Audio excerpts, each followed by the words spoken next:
ఓం గం గణపతయే నమః. ఓం శ్రీమాత్రే నమః.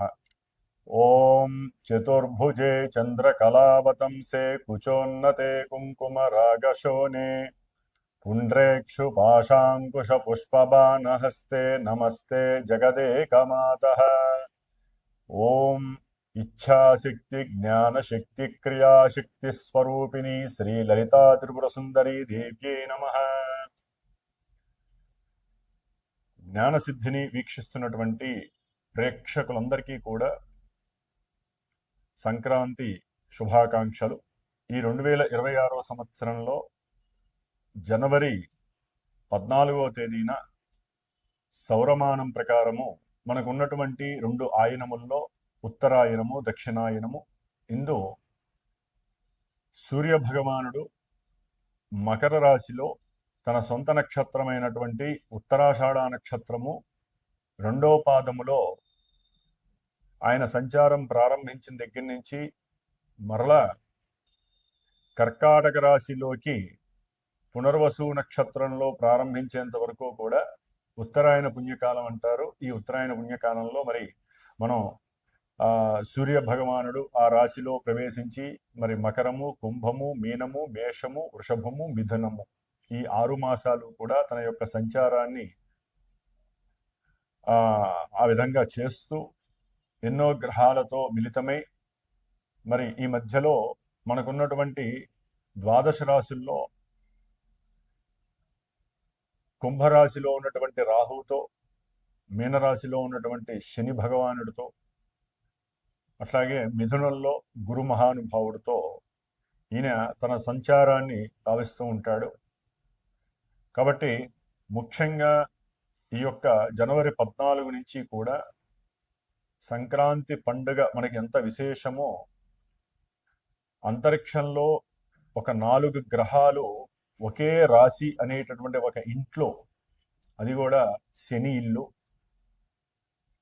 మనకున్నటువంటి భావాలలో 10వ భావము అంటే కర్మస్థానములో ఈ రవి మహానుభావుడు ఈయన ఆరోగ్యాన్ని, ప్రభుత్వ కార్యకలాపాలని, ప్రభుత్వ ఉద్యోగాదులని, అలాగే ప్రభుత్వానికి సంబంధించినటువంటి కార్పొరేటర్ నుంచి పిఎం వరకు ఉన్నటువంటి స్థాయి కలిగినటువంటి అందరి మంత్రులని కూడా రాజకీయం అనే పదానికి రాజు, అట్లాగే గ్రహాలకి రాజు అయినటువంటి ఈ రవి మకర రాశిలో జనవరి 14వ తేదీన దాదాపుగా ఈ ఉత్తరాషాఢ నక్షత్రము, అట్లాగే శ్రవణ నక్షత్రము, ధనిష్ఠా నక్షత్రము ఈ 3 నక్షత్రాల్లో రవితో పాటుగా సైన్యాధ్యక్షుడైనటువంటి సమస్త సైనికులు, అటు మిలిటరీ కానివ్వండి, సిఐడి కానివ్వండి, సిబిఐ కానివ్వండి, పోలీస్ వ్యవస్థకి సంబంధించినటువంటి, వైద్య శాస్త్రానికి సంబంధించినటువంటి, మరి గృహ కట్టడాలని, గృహ నిర్మాదుల్ని, రియల్ ఎస్టేట్ రంగాలని, వ్యవసాయాన్ని, భూముల్ని, అడవుల్ని, ఇట్లా ఎన్నో రకాల్ని కమాండ్ చేసేటటువంటి గ్రహము కుజ భగవానుడు.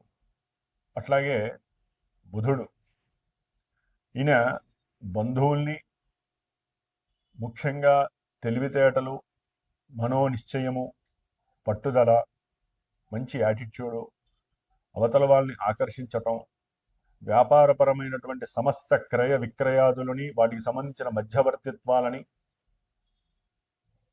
ముఖ్యంగా వాక్కుని అంటే మాట్లాడే స్థితి దాన్ని కూడా తెలియజేసే గ్రహము, సంభాషణ చాతుర్యము ఇవన్నీ కూడా తెలియజేసేటటువంటి బుధగ్రహము. అట్లాగే శుక్రుడు, మరి ఒక స్త్రీని ఒక పురుషుడు ఆకర్షించాలన్నా, పురుషుణ్ణి స్త్రీ ఆకర్షించాలన్నా, ఒక ఇరువురి స్త్రీ పురుషులకి వివాహం జరగాలన్నా, వివాహ సంబంధితమైనటువంటి సుఖ సౌఖ్యాలు అందాలన్నా, సంతానం కలగడానికి కావలసినటువంటి తేజస్సు రేతస్సు కావాలన్నా కూడా ఈ శుక్ర భగవానుడే ముఖ్య కారకుడు. మరి సమస్త భోగాలకి, భాగ్యాలకి, అట్లాగే ఎన్నో రకాలైనటువంటి ఫైనాన్స్ రంగాలకి సంబంధించినటువంటి వ్యవహారాలు, ఫైనాన్స్కి సంబంధించి గోల్డ్, సిల్వరు, వస్త్రాలు, ఆభరణాలు, అట్లాగే దివ్య ఔషధాలు, వ్యవసాయము, పాడి పంటలు, వీటికి సంబంధించినటువంటి అట్లాగే ఒక న్యాయ వ్యవస్థకి సంబంధించి కానివ్వండి, ఏ విషయంలోనైనా సరే ధనానికి సంబంధించి ఈ శుక్ర భగవానుడు బాగుంటేనే అందరికీ కూడా లాభకరం. సింహరాశి సింహరాశి వారికి ఈ 2026 సంవత్సరము జనవరి 13, 14 తారీఖుల నుంచి ఫిబ్రవరి 23, 24వ తేదీ వరకు కూడా దాదాపుగా 4 గ్రహాలు చతుర్గ్రహ కూటమి షష్ఠ స్థానంలో ఉంటాయి. ముఖ్యంగా వీరి యొక్క జన్మ రాశ్యాధిపతి రవి 6లో ఉండటం మహా అత్యద్భుతమైనటువంటి యోగకాలంగా భావించాలి. వీరు అనుకున్న వెంటనే కొన్ని కార్యక్రమాలు అట్లా జరిగిపోతూ ఉంటాయి. అంటే ఎవరినైనా ఒక రాజకీయ వ్యవస్థలో ఒక రాజ్యాధికారాన్ని చేపట్టాలనుకున్న వాళ్ళకి ఏదో రకమైనటువంటి ఛాన్స్ లభిస్తుంది. అట్లాగే ప్రభుత్వ మూలకమైనటువంటి కొన్ని కార్యాలు ఆగిపోయి ఉన్నాయి అంతకుముందు, అవన్నీ కూడా ఇప్పుడు రన్నింగ్లోకి వచ్చేస్తాయి.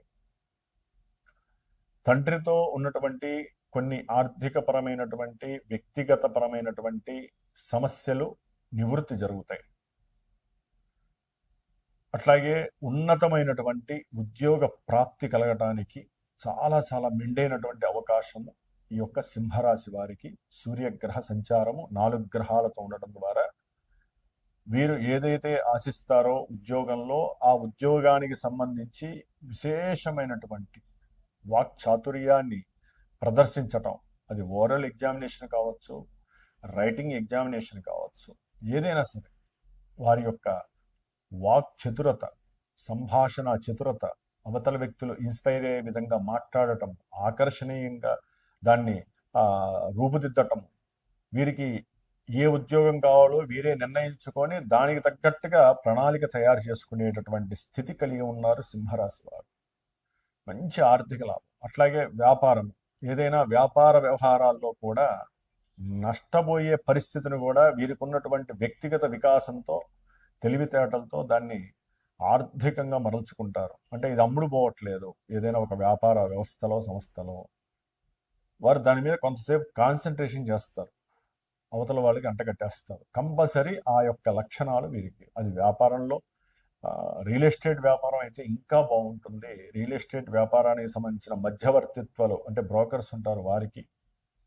అట్లాగే గవర్నమెంట్తో ఏదైతే కొన్ని విద్యాలయాలు, ఉన్నతమైనటువంటి విద్యాలయాలు, మెకానికల్ ఇంజనీరింగ్ వ్యవస్థలు సంబంధించినటువంటి విద్యాలయ వ్యవస్థలు కావచ్చు, లేకపోతే ఏదైనా సరే వైద్య రంగానికి సంబంధించినటువంటి విద్యా సంస్థలు కావచ్చు, వాటికి సంబంధించిన ప్రొఫెసర్స్ కావచ్చు, వాటికి సంబంధించిన గురువులు కావచ్చు, వారికి గవర్నమెంట్ నుంచి మంచి ఉన్నతమైనటువంటి అధికార హోదా లభిస్తుంది, పదవులు లభిస్తాయి, కీర్తి ప్రతిష్టలు, మన్నన దొరుకుతుంది. బంధుమిత్రులతో వీరు మాట్లాడే ప్రతి మాట వీరికి మంచిగా రిఫ్లెక్ట్ అయ్యి ధనాన్ని కురిపించే అవకాశము, మంచి అవకాశాలు, ఉద్యోగ అవకాశాలు లభించే అవకాశం లభిస్తుంది.